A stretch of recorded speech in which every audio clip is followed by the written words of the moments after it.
వచ్చినాక పుట్టినా. ఎందుకు బ్రిటిష్ వాళ్ళు ఉంటారనా ఆ కాలంలో ఉంటే తెల్లగా ఉంటారనా? ఉంటే నేను కూడా ఏదో విప్లవకారుని ఉండేవాడిని. ఇప్పుడు మా మా మా నరసింహారెడ్డి ఉన్నాడు తెలుసా, ఉయ్యాలవాడ నరసింహారెడ్డి.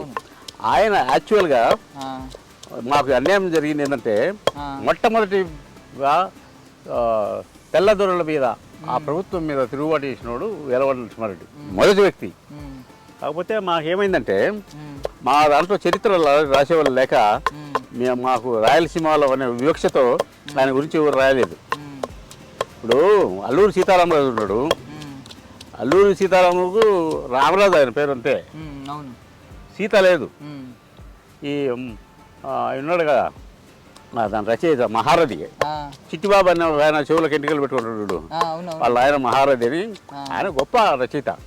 ఆయన సీతారామరాజు అని తయారు చేసి రే రూతర్ ఫోర్డ్ అని తొక్కేం లేదు, ఎదురు తిరిగారు, కాలు చెప్పారు.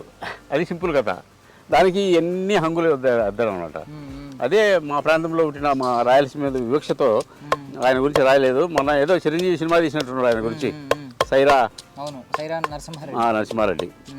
అందులో కూడా వాస్తవాలేం తీయలేదు. అదే కొంచెం అంటే అప్పుడు కూడా ఆయన దొరకకుండా తిరుగుతూ ఉండేవారు అని చెప్పి ఇదంతా చేయడం, వాళ్ళని వెళ్ళి కొట్టడం ఏం లేదు.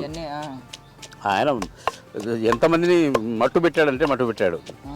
పాలగాళ్ళని వాళ్ళు ఉండేది తెలుసా, పాలగాళ్ళని ఈ బ్రిటిషర్స్ వచ్చిన తర్వాత ఉండేవాళ్ళు. మన వాళ్ళే కొంతమంది, మన వాళ్ళు పాలగాళ్ళు అంటే ఒక ఏరియాను, ఇప్పుడు ఒక మండలం ఉంది అనుకో, ఆ మండలానికి ఒక పాలగాడు ఉండేవాడు. వాడు ఎట్లా చెప్తే అట్లా. కొందరు అరాచకాలు చేసే వాళ్ళు ఉన్నారు, కొందరు మంచిగా ఉండేవాళ్ళు ఉన్నారు.